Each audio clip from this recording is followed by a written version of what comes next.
Hello, everyone, and welcome to tonight's live stream. We are hopefully going to be covering as much as we possibly can about the exam tomorrow.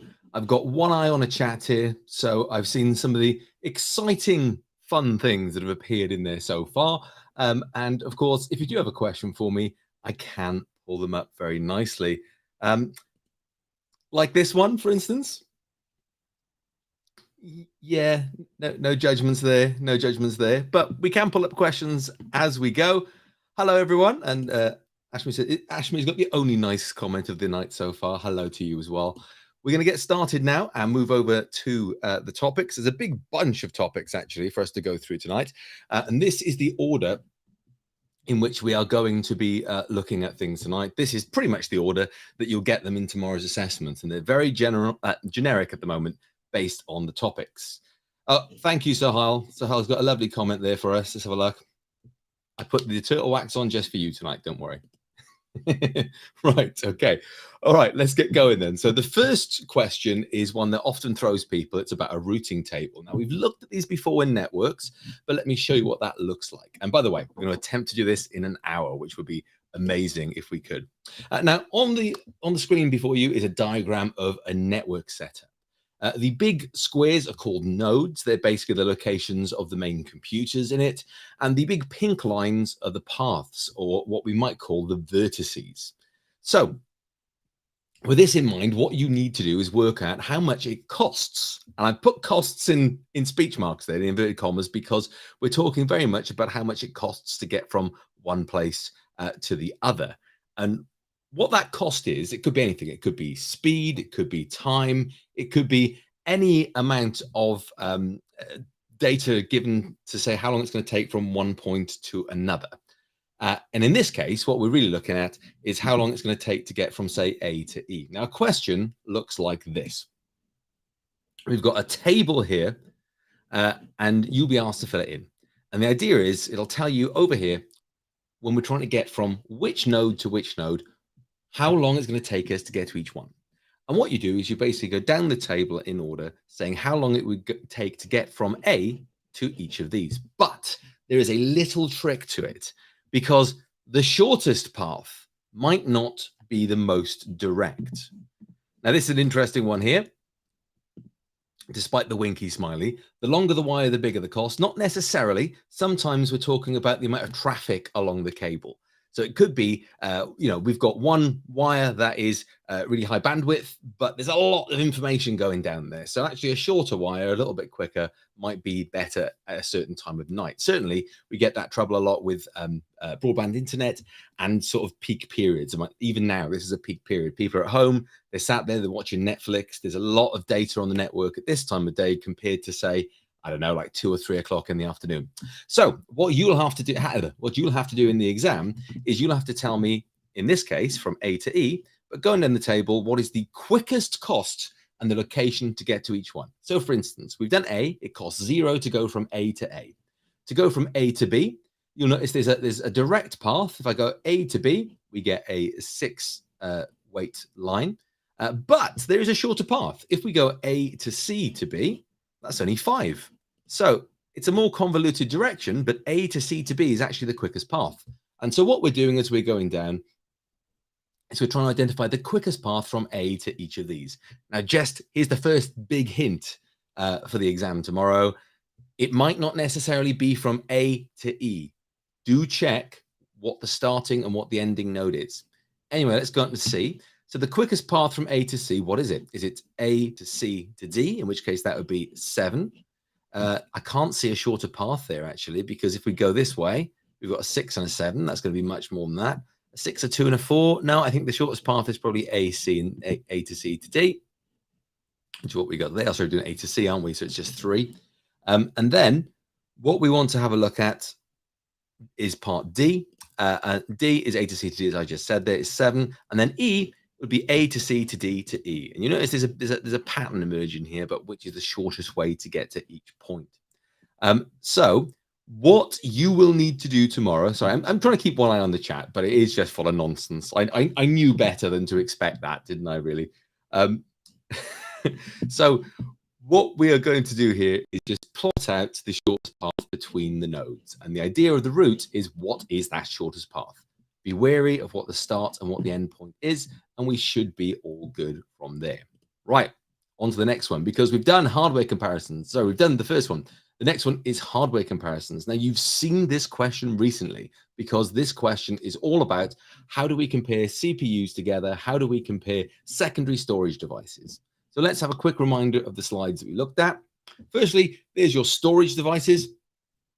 And hopefully you remember that stuff that appears on the left-hand side is going to be faster, but smaller in capacity and more expensive than the stuff on the right-hand side of the screen. More than that, the stuff on the right-hand side of the screen is non-volatile, and it's the only thing that is. That is the only thing that is non-volatile, which means that when the power goes off, the data stays there.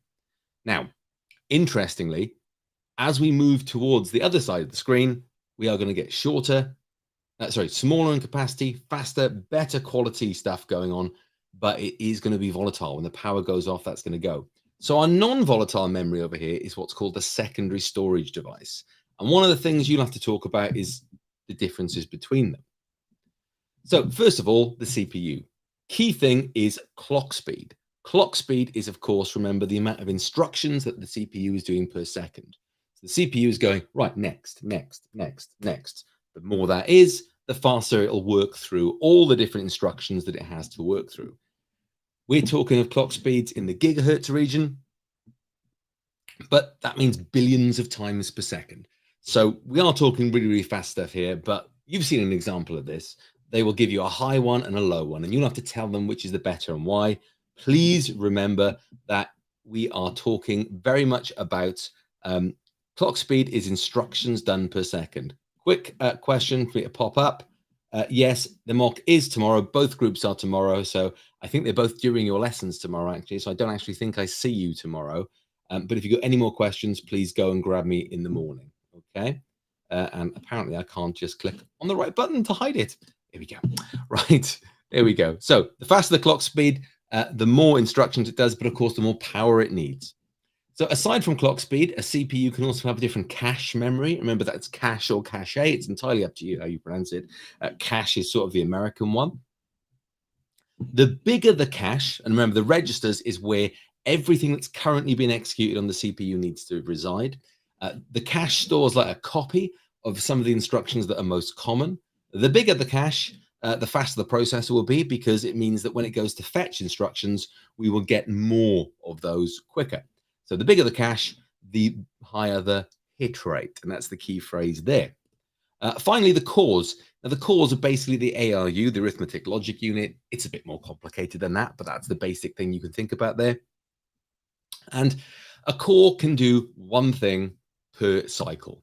So if we have multiple cores, we can do multiple things per instruction cycle.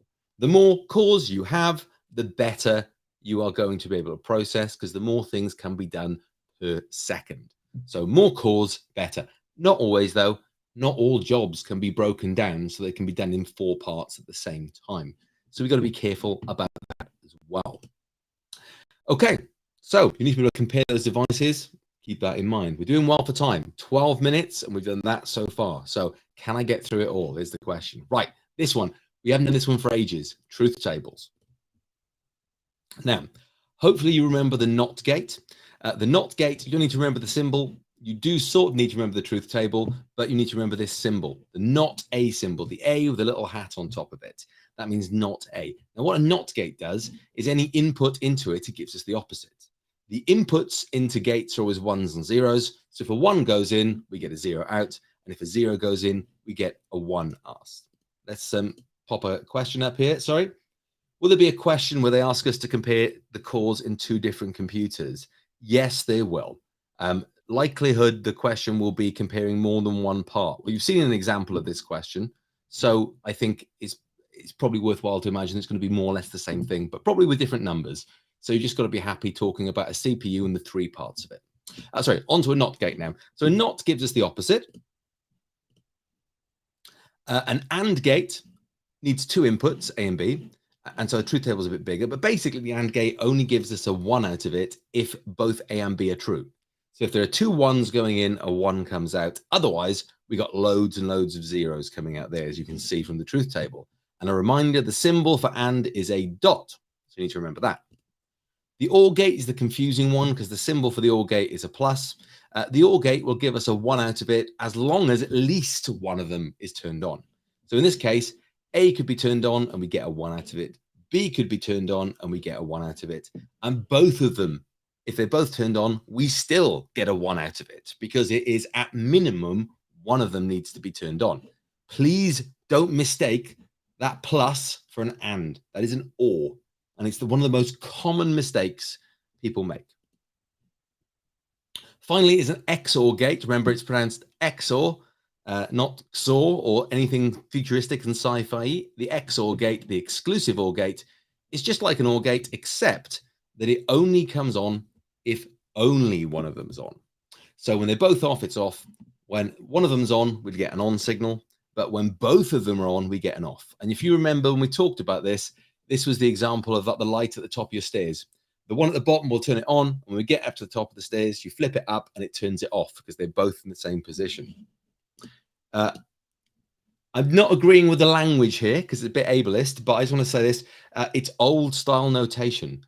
It's based on a different kind of maths, which is why you have that plus symbol and not like a plus being the AND. I know it's silly. It still catches me out.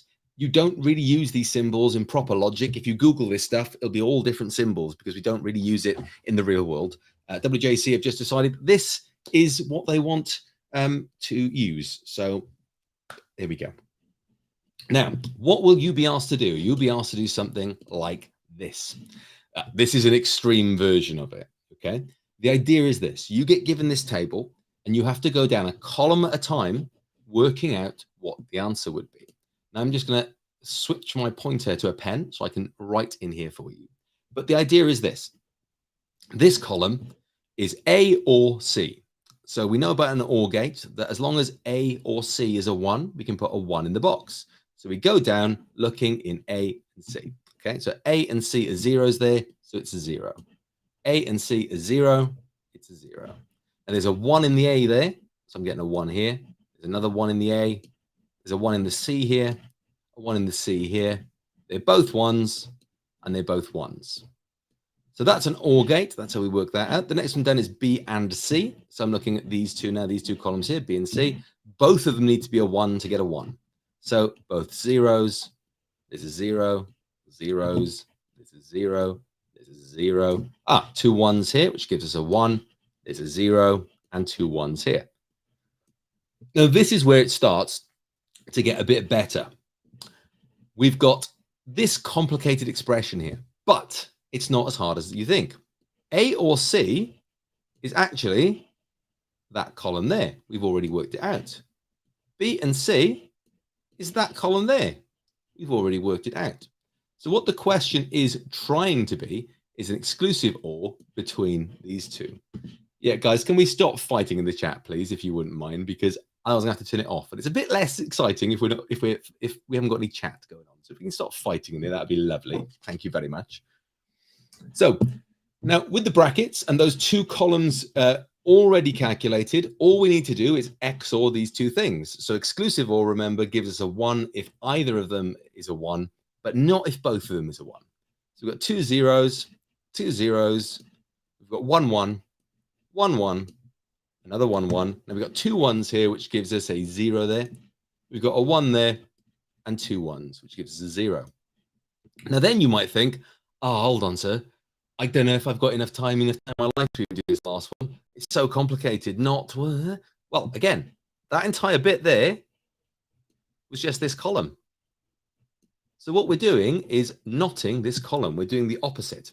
So what we're looking at is just doing the opposite of that. So 0 becomes a 1, 1, 0, 0, 0, 1, 0, 1. Perfect. Now, this is an AS level question. Yours won't be as complicated as this, but you need to be able to do something along this lines because this is what we're really looking for. Okay, doing well for time. What are we on? 20 minutes. Protocols and layers. This is one you guys weren't very good at, honestly. This is the one that you struggled with in the networks assessment. And so I've put it in here specifically to challenge you. We'll start with layers. Hopefully, I'll pop this up here, right? Okay. Yeah, I sort of memorized it, but you got to remember, I've been teaching this for years and I built the slides myself, right? All I expect you guys to do is remember enough to pass the exam. And then you can let it drift away from your head as long as it's not important, okay? Don't panic about memorizing every single thing. I'm trying to give you the key bits of this for you. So layers, right? The idea is this. Two computers need to speak to each other across a network, okay? They want to send information, but there's a bunch of things that need to happen for that to work.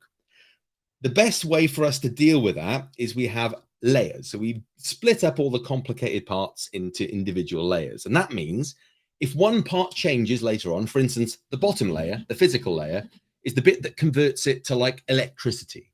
Or if it's Wi-Fi, it converts it into radio waves.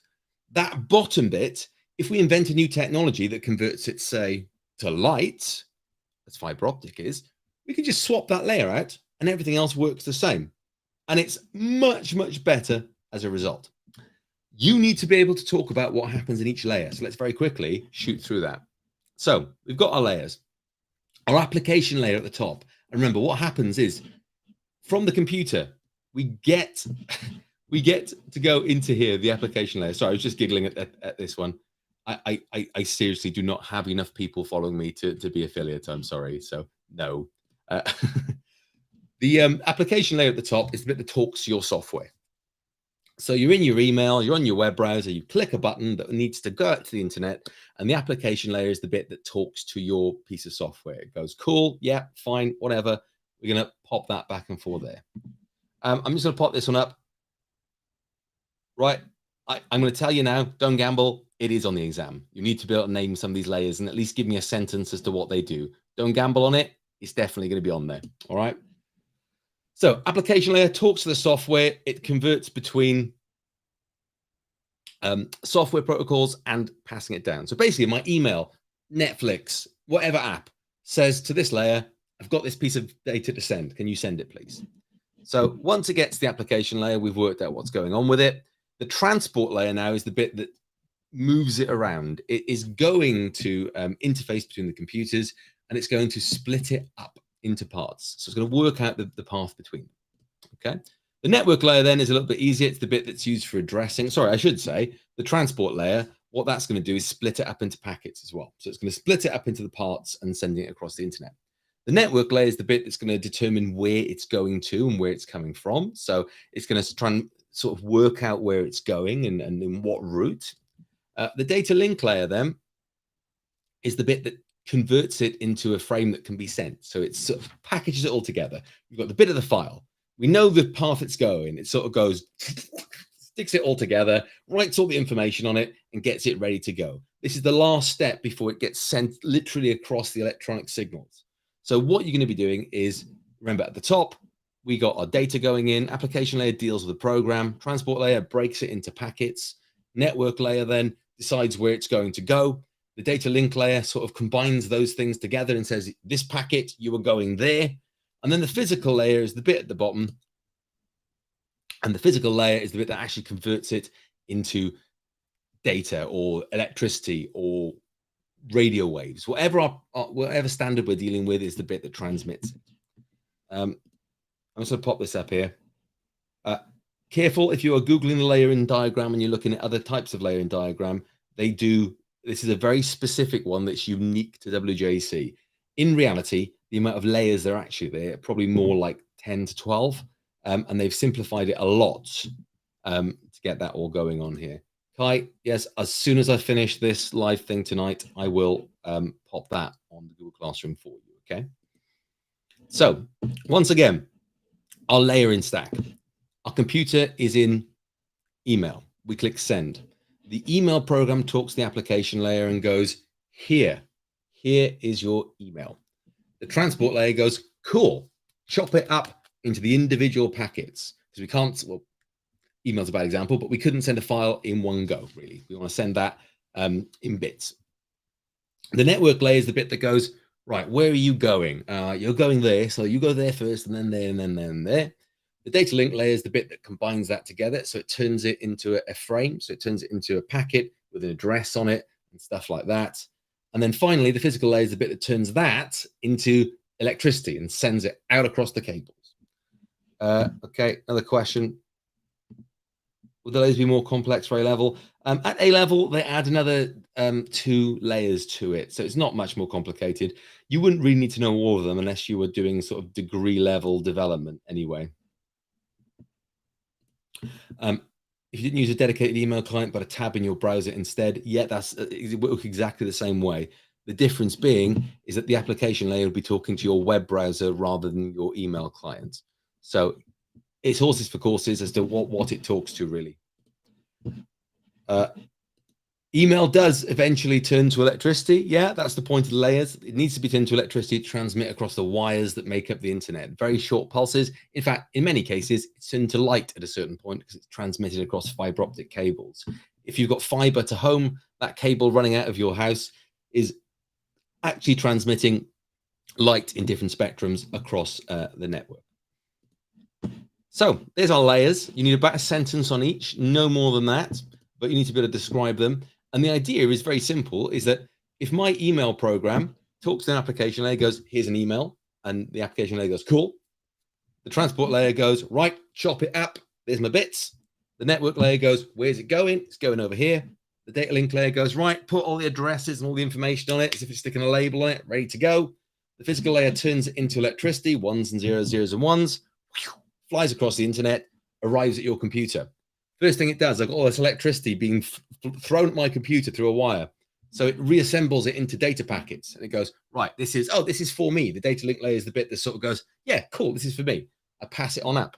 The network layer goes, yes, this is addressed to me. Yes, put that all in the right places. The transport layer goes, I've got all these bits. Let's chuck them back together into one big blob. The application layer goes, oh, it's an email. Hooray. You have that email client. You have that web browser. And it comes through there. I'm not sure what this question is. Explain application one more time. The application layer. Okay, sorry, yes. The application layer is basically responsible for talking to the software. So if an email wants to send something, it needs to talk to the application layer. If your web browser wants to send something, it needs to talk to the application layer. It's the bit that says, this is an email, this is a file, this is a website. It just sort of passes the information on and the application layer goes, cool, yes, it is. Now, it doesn't make a lot of sense going that way, but when it's coming back up, this is the bit the transport layer gives data to, and the application layer goes, oh, cool, it's a video file. Oh, I can see that Netflix is playing. Here on Netflix, here's the next bit of the video file. And then it goes up and down and does that. Ben is having fun, by the look of it, destroying poor old GitHub's security notices. So, if GitHub goes down overnight, the Microsoft Corporation folds, it's because Ben has got massive security loopholes in the code he's pushing up onto it. The application itself is not actually part of the application layer. You're right. The application layer just knows which application to talk to. So it's sort of the bit that understands this is this type of file, and this program was looking for that type of file. Okay. Protocols you need to know then. These are all the ones you need to know. There's no more than this that you need to know about. Let's have a quick recap of them. TCP/IP, the Transmission Control Protocol, or the Internet Protocol. That is the bit that is responsible for locating and sending information across the internet. Without this, you couldn't send information across the internet because it is the bit that transmits the data. HTTP and HTTPS are the Hypertext Transfer and Hypertext Transfer Secure Protocol. It is basically the bit that sends your web pages. Now, HTTP is sort of what we call a set and forget protocol, in that it takes your data and just sort of throws it at the person that's requested it. So when you request a web page, the computer doesn't nicely check that it's all received. It just lobs it at you, throws it at you full speed, and your computer catches it and just sort of opens it up and goes, yeah, cool, all right, there's the file, which is sometimes why you load a web page and it gets all corrupted and it goes all weird because there's no checks to make sure it's working. If you've ever been in school, loaded a website, and it's just a big white background with black text on it, and there's no layout or anything, that's what's happened. HTTPS is that same thing, but it's got security on it, so it can't be intercepted if it's been encrypted well. Quick question here. Do we need to know the full names? You don't, it would, if you know the full names, they sort of explain what they are because they've got stupidly long names. It's not the end of the world if you don't know them. But, you know, if you can't think of anything to explain it, but you can give me the name, that might be worth a bit of a mark. FTP is the file transfer protocol. It works like HTTP in that it hands the file over to somebody, but it's sort of the worried nana of file transfer protocols. It gives you the file and it goes, have you got the file now? Are you expecting a file? Yeah, here's the file. Oh, let's just check. What file did you have? Have you got it all now? Are you sure? Would you like a word that's original? Let's put you into bed. It doesn't go that far. But certainly it does lots of checks. It's always constantly checking to make sure that that file has been accessed and stored properly. So the FTP function is for moving files back and forth. Now, this is a good question. Oh, this one. Why is FileZilla so slow? That is an FTP protocol. It's not FileZilla. FTP is that slow. Imagine your nana trying to give you bits of a file that's in 100 pieces and double checking that every bit you've got is perfect. That's why it takes so long. HTTP is much faster to transmit a file, but you can't be sure that you're always going to get the file you're expecting, and it's not going to be corrupted. Quick question again. Yes, I will. Don't worry. AS level revision sessions will be done this way. All revision sessions done this way because they are a little bit easier to manage. And nice comment here. Good to know. Good to know. Good to know. Right. Okay. The ones in green are all email protocols. Now you need to know, you need to know these ones because these are important, and there's 3 different kinds. There's POP. POP is the Post Office Protocol. It's a really old way of receiving emails. Your email box would sit there and it would just take an email from the internet. When your computer connected to it to see the email, it would take the email from the box and take it away. If your phone then tried to connect to your email inbox, there'd be no email in there because you've just taken it on your computer. So it's a very old-fashioned way of doing it because you could take it once and that was it. IMAP, the Internet Messaging Application Protocol, I think, hold on, is it application? I'm considering myself now. In the chat, if you remember what the proper version is, please pop it in there. I'm sure it's Internet Messaging Application Protocol, but if not, don't worry. Anyway, IMAP is the more modern version of email. Basically, your email inbox on the server is the main inbox, and all you can do is look into it. So when you check email on your phone or your computer or on a web browser, you look into what's there and you go, oh yeah, okay, read that one, send that one, and it's all working from one place. So it's all synced in the same way. Internet Message Access Protocol. Thank you. Yes, that is the correct one. Thank you. So POP takes the messages from the server, and if you try and look back in there, there's nothing there, it's gone. IMAP, that is your mailbox, that on the server. Everything needs to go in there on the server and be saved in that one place. And then SMTP, or the Simple Mail Transfer Protocol, is the bit that sends the email. It sends it out and transmits it. So protocols doing quite well. Half of it done in half an hour. Now here's where I might slow down a little bit because we need to do hex binary arithmetic shift. And the only way for me to do that is with my beautiful top-down camera. Oh yes.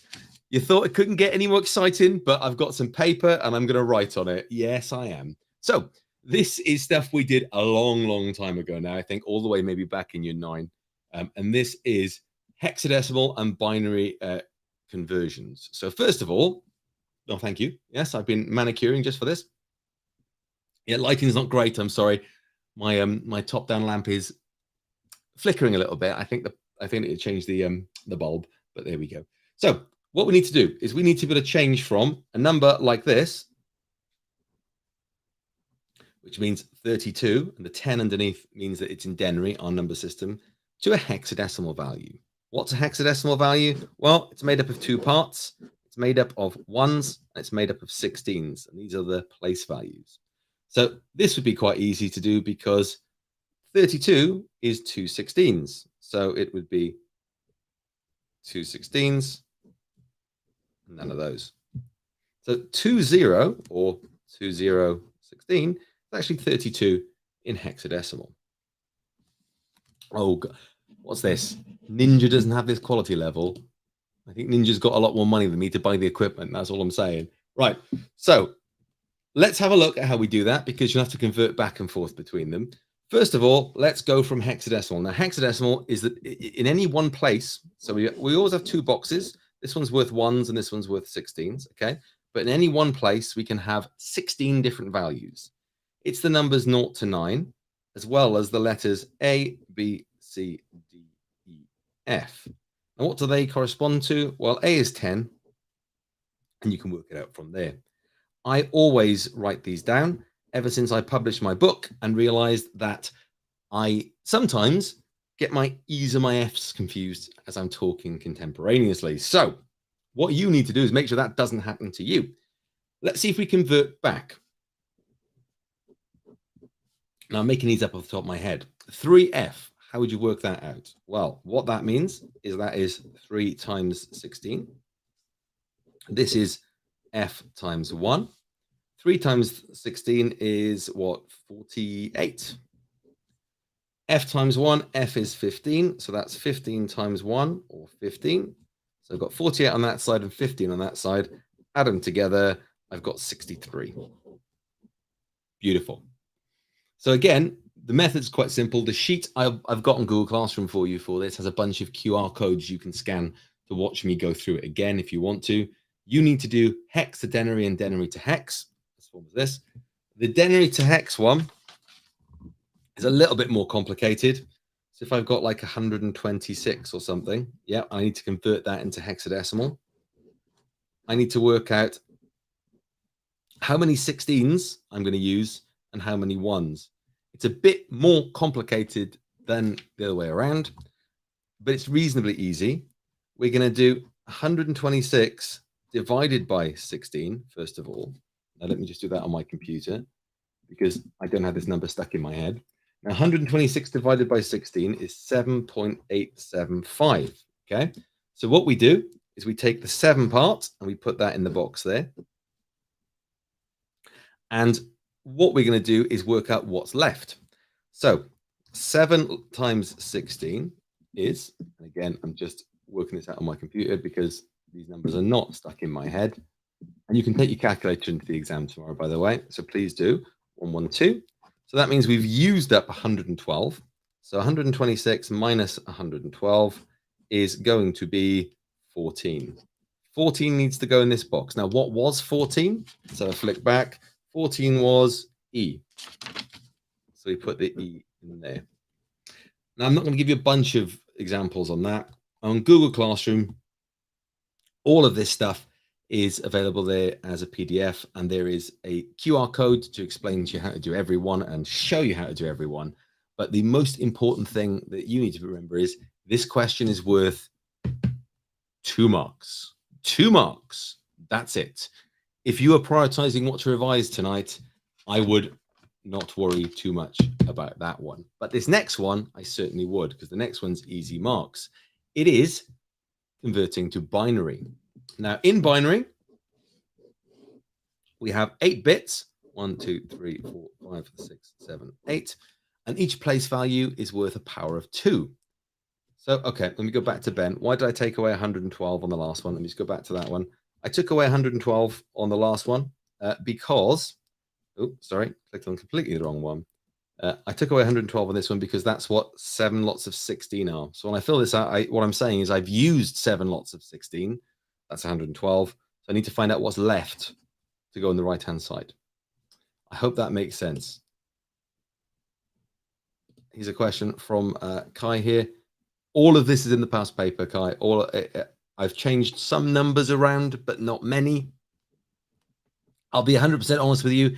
If you wanted to go and find the past papers and learn them, you would pass this mock with flying colors.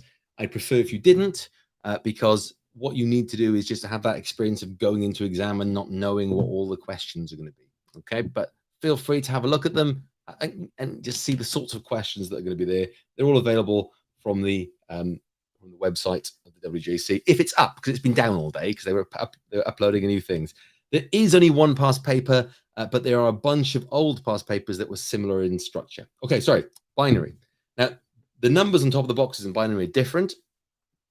We start with 1 and we double it each time. So 1, 2, 4, 8, 16, 32, 64, 128.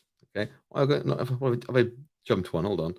1, 2, 3, 4, 5, 6, 7, 8. I had too many boxes. There we are. Got excited. Right. So 8 boxes. What happens here is you're going to be given a denary number. You're going to be given a number like, I don't know, 79. 10 off the comedy number, I know. 79, and you're going to need to convert that into binary. Now, again, this question is worth about 3 or 4 marks.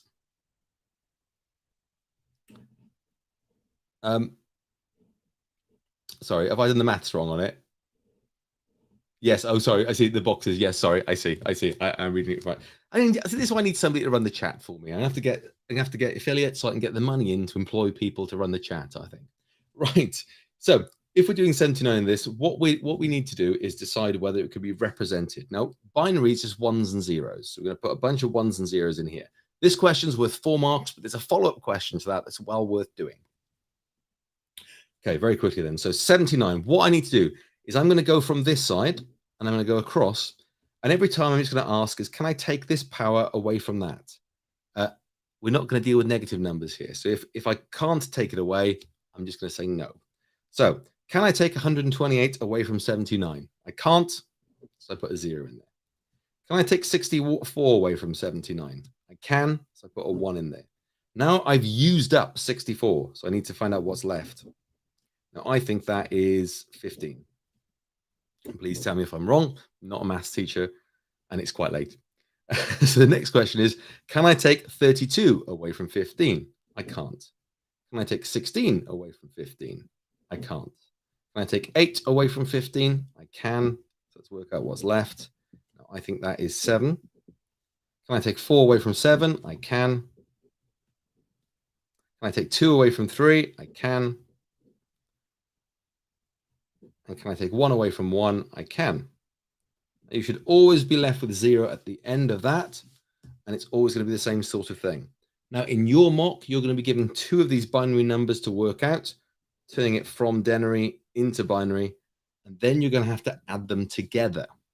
So let's have a look at binary addition. Let's make up a nice simple one, and we'll work through it. So it's going to be 8 values, 1, 0, 1, 1, 0, 1, 0, 1, just making these up, plus 0, 1, 1, 0, 1, 0, 1, 0. Now, when you're adding up, it works just like normal maths, right? Normal maths is what we're doing here, but the maximum number you can write in any one box is going to be a 1. So what we're going to do is down the side, just put a couple of reminders for us. 1, 2, 3, and 4. Oh, sorry, what am I doing? Right, let me start that again. 0, 1, 2, and 3. And what we're going to do is write down the binary versions of this. So 0 is 0, 1 is 1, 2 is 1, 0, and 3 is 1, 1. If you're not sure why that is, don't worry at the moment. That's just something you need to know. Okay, so you write it down in the corner of your paper. Then we start here. 1 plus 0 is 1. 0 plus 1 is 1. Nice and easy so far. 1 plus 0 is 1.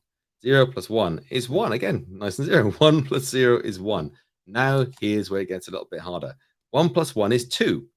Now, I can't write 2 down, and 2 is 2 characters, 1, 0.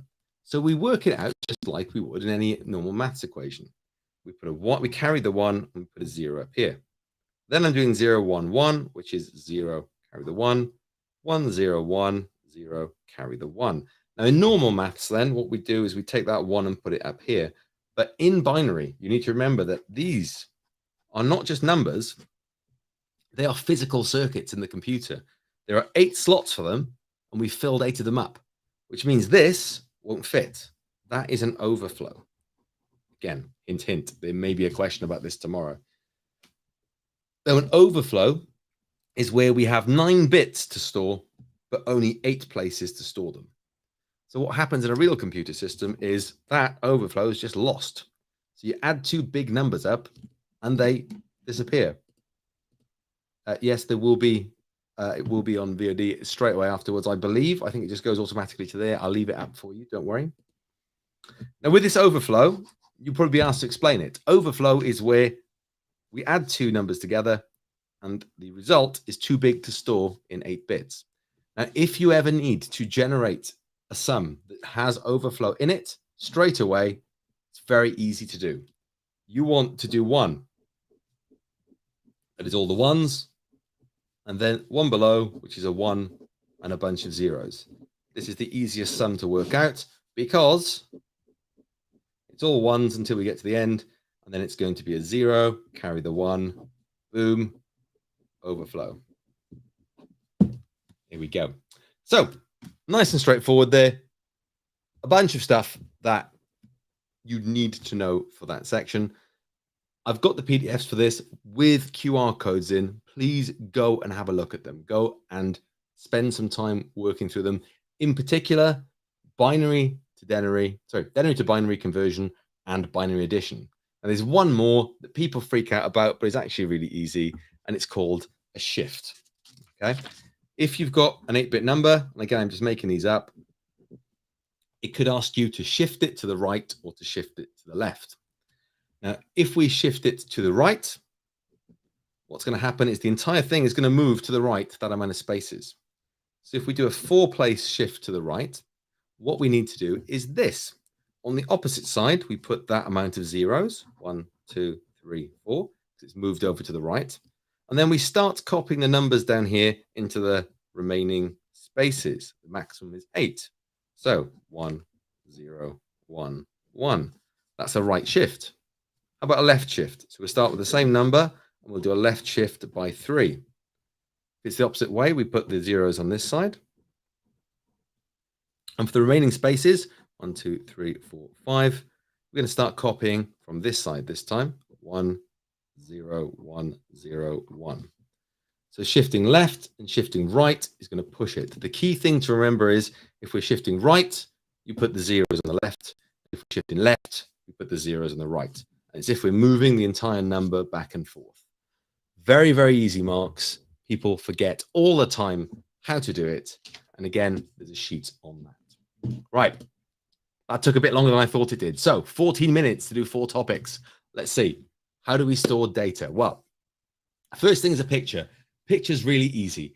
At a very simple level, what we have is a bitmap, which is literally a grid.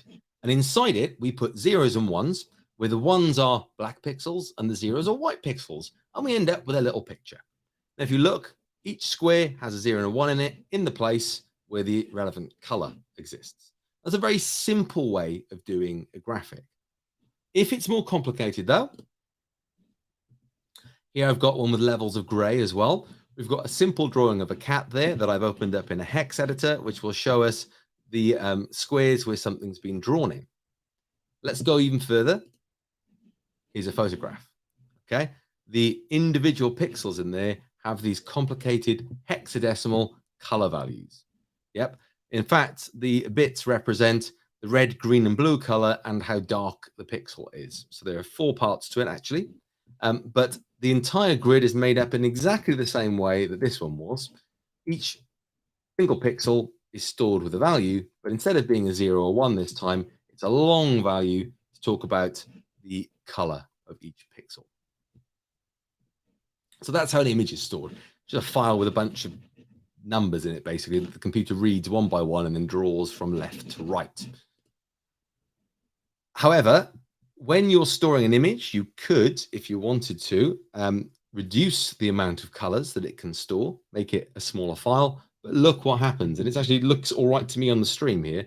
If this is the full resolution picture, and it's not quite, you can see there that the walls have yellow and white panels in them. There's a bit of gray going on this picture of this ram or whatever it is. And then when you reduce the amount of colors, the computer just takes its best guess. So you lose the yellow panels and you end up with sort of a beigey sort of color. It's quite a nice way of removing detail from a picture, but that's not really what you want. So if you turn the colors down too much, you get some bizarre stuff going on. How about sound? Well, sound is just a wave. Sound is the wave in the air. It's a sine wave, actually. And we can measure that. And we measure that with sampling. And all we do is we use microphones to measure how the volume changes over time. It's a quick question I've got to pop up here. Is that the compression of an image? I'll go back here. That's not image compression. That is turning the amount of color data down. So there I need what? I need 1, 2, 3, 4, I need 8 hexadecimal values to store any one piece of color, which means that for every pixel I need 8 bytes, I think, to store the color information. If I reduce the amount of color information that I store, we'd end up with that, which is why we don't want to do that too much. Right, so audio. Audio is literally just a wave. Oh, gone too far. And what we do is, if you've got time on the bottom, we measure the amplitude or the height of the wave multiple times per second. That's called sampling. The samples that we take actually are going to be huge. The more samples we take, the better the quality. Because if we record if we record a few amount of samples, when we try and bring it back together, look at what the recreated wave looks like. It looks like an 8-bit video game from the 1970s. If we take more samples, we can get closer to the original wave format. And in fact, somewhere between 128 and 256,000 samples per second is what we need for humans to hear more or less a perfect audio file. So, pictures, grids, pixels, color values. Audio, it's a wave. We measure the height across time. The more heights we measure across a shorter time, the better the reconstructed sound is. It's actually really easy to do, but the more you do, the bigger the file types get. There's a new thing in sound at the minute, actually, which is 32-bit floats, which basically means that if you record audio and you get too loud, you can reconstruct it and bring it down without losing that top end. Right, this is a good question. When I use Apple Music and I get high res or lossless, what sort of kilohertz is that? It is going to be about 256, but lossless means that it's not compressed at all. I'll get onto that in a second, actually. Right, so text, how's text encoded? Well, all text is really is a number. We decide that A is the number the number 65, and we encode it as a binary value. This is ASCII. So when you press a letter on a keyboard, sorry, my computer's having a bit of a funny day. When I press a letter on a keyboard, I'm actually pressing the number, say 90, and then the computer's reading the number 90 and going, oh, right, let me pop capital Z up. Boom, and it's done. So all the letters on a keyboard have an ASCII value. Unfortunately, ASCII isn't enough to represent every single letter. So we have Unicode. Unicode uses 32 bits, so 32 ones and zeros to represent different symbols, which gives us 4 billion different symbols, which is probably enough for anybody.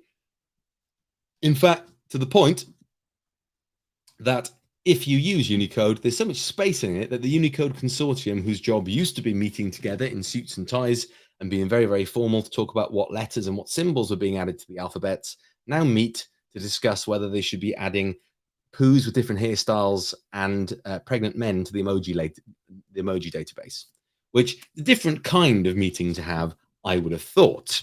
But there we go. There's so much space in ASCII that we're filling it full of little images, which is quite nice. Compression then is our next one. We've got lossy, lossless, and compression ratios. So this would be an interesting one. The interesting part about, there's a bit of an argument going on in the chat about Spotify versus Apple Music. Spotify notoriously uses this kind of compression, lossy compression on their sound files, and they actually turn it up a bit too much. I've got 2 example files for you there, which you can sort of see. Actually, it looks better as far as I can see than when I put it up on the screen in school. When we compress something in a lossy way, what we do is we try and throw away bits of data that we don't need. In an image, we try and throw away bits that humans wouldn't notice. So, your color perception is not brilliant. So when you're looking at it, you are looking at the image, and the computer's thrown away some detail that you can't really see. Now we can tweak and fiddle with that, and if we go too far, you start to be able to see the bits that are thrown away. Now have a look at this one over here on the right. Can you see the bands? He says, conflict clicking the wrong button. Can you see the bands of blue? Instead of it being nice and smooth like it is over here, the blue is banded into different colors. That's because what the computer, and guys, can we stop arguing the chat again, please? I'm gonna have to turn it off. Thank you. The color bands over here are to the point where the computer has gone, right, that's just dark blue, and that's just lighter blue and lighter blue again. Whereas here it's storing like hundreds of thousands of pixels of color data. Here, the computer's just going, that's sort of the same. And we've just turned it down so far that we've lost all that detail. In actual fact, we've lost all the detail under here as well, because underneath, which used to be shadow, and you could probably fiddle with the color value, you'd see what was underneath it. Here, the computer's gone, that's black now. And you can't see any detail in it. So compression is a bit of a problem, really, because we throw data away that we can never get back. If you're a photographer, if you take pictures, then you will know to shoot in RAW because you get better things. I got a question here. Sorry, the chat's moving so quick. I'm not used to this. How do we know if we're in A or B? It is the letter after the year 11 bit on your timetable. So if you check class charts, I think there's 11C and 11A. You will be 11C/CP if you're in Group C. If you're in Group A, you'll be 11A/CP. Checking your timetable. I'll give you a reminder of who's in which group in a minute. And let me have a look. I think basically, as far as I remember, 11A is first things lesson tomorrow. I think you've got the exam first. And 11B, you've got a lesson with me period 4.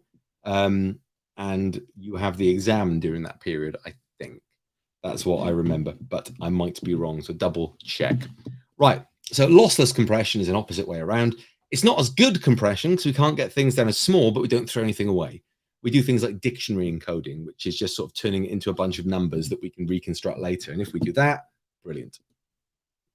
Now, here's a big spoiler for you. Hint, hint. Those of you that have disappeared so far are not going to get this, but everyone that's hanging around will. You will have to calculate a compression ratio. And what that means is a compression ratio tells you how small it will get after you've compressed it. The trick is this.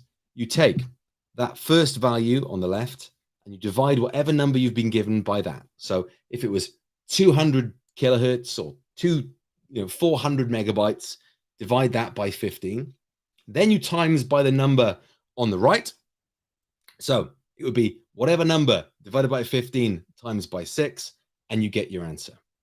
There will be 2 different compression ratios. You just need to remember to do that. Okay. You need to, thank you very much. I can see avid fans of the channel. Yeah. Well, I'll get a merch store for next time I do it, so we can all go and buy official mugs and things. Yeah. You've got to remember, sorry. So that was the question then. Where do we go for it tomorrow, sir? I think it's in the hall. I think it's just like you did today. That's all. The hall's all set up for all those exams. So I think it'll be down there. And the board is now outside my office, isn't it, where you're going? So I'll probably see you in the morning as you're going in. So I'll stand there to give you any last minute hints and tips as well. So again, compression ratio. When you see it, it's a ratio. Divide by the first number. You'll have like 2 megabytes or 3,000 kilohertz, right? You divide it by 15 and you times it by 6. Okay, nearly there. Well, we got 3 minutes to go. Will I do it? We'll see. So the last 2 are ones I'm not going to cover in a ridiculous amount of detail. One of the questions you will need to read an algorithm for, but the algorithm is in this style, like I've got on the side of the screen there, which is called pseudocode. Now, we haven't seen much of it before. You've seen mark schemes with it in. You will have to read it. Sorry, this is a beautiful question. I can't show you the mock for learning purposes. Look, we've as good as seen it, really, haven't we? Because there's one past paper, but, we're trying to give ourselves a modicum of realism in this mark, so you know what you could have if you got that in the final assessment. But sorry, on the right hand side of the screen, what we've got there is pseudocode. You need to be able to read that and work it out. Now, in this example, we've got code. Let's just have a quick read of it and see what it does. A is an integer, B is an integer. They're variables. Start main program is the main program. So this is the main program here. Input A. What does that mean? Well, input A means somebody types in a value for A. They tell you over here what that is. So they said A is 4. Okay, so our users typed in 4 at this point. We're going to set B to 3. So the value B is going to be 3 as we start. And then we're going to do this. Now, what you will have to do, if I can get my computer to pay attention to me. Right, here we go. Get my pen on. So A starts as 4 and B starts as 3. We've got this do loop until bit. So I'm going to do this code I'm going to keep repeating the code until we get to A is greater than 10. So first of all, let's start that. C is A plus B. So C becomes 7. Output C. So 7 appears on the outputs. Set A to C. So A becomes 7. Now, quick question, is A greater than 10? No, it's not. We go back up. C is A plus B. B is still 3, so C becomes 10. Output C, so we output 10. Set A is C, so A becomes 10. And then I do the question again. Is A greater than 10? It's not. It is 10. So it happens again. C equals A plus B, so C equals 13. Output C, 13 appears. A equals C, A becomes 13. Is A greater than 10? It is. Output A. So we repeat 13. Now the marks come from those 4 values there being output. Let me get this question up here. Oh, wrong one. So this is I can't deal with 30 people in the chat. I don't know how people like Ninja deal with hundreds of thousands of people on a stream. Boolean algebra is that stuff we were doing, Kai, which was like A is 1, B is 0, A and B, C or D. The stuff we did a bit ago, the truth tables and the logic diagrams. And IDE is like Replit. That's what we've been using to do all our coding with. It's an integrated development environment. It lets you do code and run it and do things like that at the same time. A few people talking about Haskell there. Here we are. Right. So we've got a bunch of outputs there, which you're going to need to be able to do. That code there is very similar to what you will see, especially that do until loop. You do the code until that's true, and then you move from it. Those outputs there are going to be you reading it. Integer means a whole number. Is what an integer is. A float would be a decimal number. Right. Let's see if we can get to the last one before we've gone over the hour, but just a little bit. The laws. I'm just going to leave you with this. They are the laws you need to be able to talk about. I've given you a knowledge organizer with all the information about the laws on. You'll need to be able to talk about these and importantly apply them to like a person's rights. They'll pick 3. They'll ask you to talk about them for a number of marks. You need to make sure that you're getting bullet points and you're talking about them in reasonable detail, which is what we really want to be looking at. People asking to promote their socials. If you really want to, probably not. I can't imagine we'll be checking it after this. Right, so quickly, before we go, Data Protection Act. That's the one that means that you have control over your own data. If a company holds data about you, you have the right to see it and change it if it's wrong and have it deleted if it's old. Computer Misuse Act, the thing that makes it illegal to hack. You cannot gain access to a computer. You cannot then go on to commit a crime with it, and you cannot use it to plan further crimes. Freedom of Information Act gives you the ability to ask for data to be released from any public company. So a public company is something like the school, which is financed by the taxpayer. So schools, libraries, government itself, the police, the army, you can have a Freedom of Information request, which means that they have to give you details on that. The RIPA, the Regulation of Investigatory Powers Act, that's what makes it legal for the government to snoop on your electronic communications. That's email, that's instant messaging, that's audio, all that sort of stuff. And the Copyright Designs and Patents Act is the one that allows you to enforce copyrights. If you've made something online, you're able to say, no, you can't use this without paying me money for it. Now, have a quick read up on all those. You need to be able to give me 2 or 3 bullet points about all of them. But in the exam, we're going to ask you for 3. Right. Okay. I think that's about it. I think we've done it. And that's not too bad. 1 hour and 3 minutes to do that. So all that's left for me to say to you is good luck for tomorrow. And please do make sure that you do a little bit more revision tonight, do a bit more in the morning. There are 5. Sorry, what am I saying? 6. Yeah, I'm going on about 6 laws, but it's 5. Yes. Ignore me. Sorry. Oh no, there are 6 laws, aren't there? You have to do one other. I've taken that from the A-level one. Well, I think you'll find a hint then of which law it's definitely not going to be, because it's not the extra one that I've forgotten to put in the slide deck. So there we are. As if you didn't have enough information already, you get a random bit of spoilers from me. There we go. That's my problem with that. Now, I do have a bunch of past paper questions ready for you as well, which I did have set up just in case. I'll pop that on the screen for you now. These are broadly similar sort of questions to what you might get in the exam. They're on similar sort of topics anyway. I'm going to pop that on the Google Classroom tonight for you. If you want to go and have a look at it, you're more than welcome to, but it's all there for you. So before I go, I'll take questions in the chat if anybody that's got anything important there that they want to ask about in particular. I would recommend sleeping as a more important thing. You'd be better off thinking clearly, but do, before you go to bed tonight, try those binary to denary questions. Okay, do have a look at those ones because they're things that you just need to be able to practice.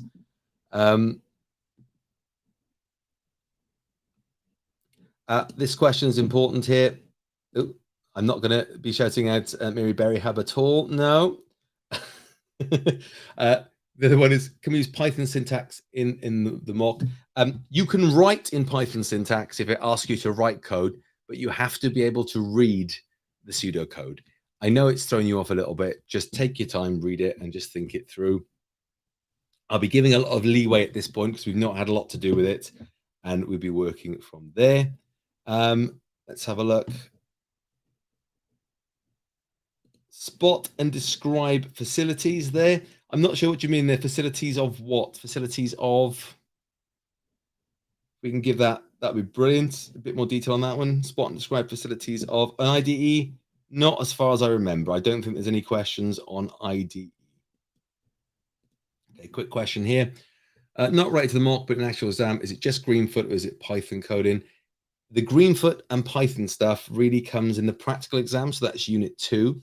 So that's the one that we'll be doing in June, end of June-ish. The one in May is the written one. And that's what we're doing the mock for at the moment. Okay, everyone. Well, thank you very much for that. I think it's been a good session. Oh, hold on. One more. SMB is faster than FTP because it's not doing so much hand-holding. It is a bit more of a set and forget protocol. It is doing a bit more of the just have it. It'll be fine. There's a bit of error checking, but not a lot. Right. Well, I'm going to go off tonight. Good luck to you all for tomorrow. Try your best. Don't panic too much. As I said, I don't really mind what results you're getting. I'm more interested in you having a go at the exam and seeing how you deal with it with your regular amount of revision. Okay, so have a good night, get some sleep, and just be ready for the exam tomorrow. Good luck, everyone. Bye.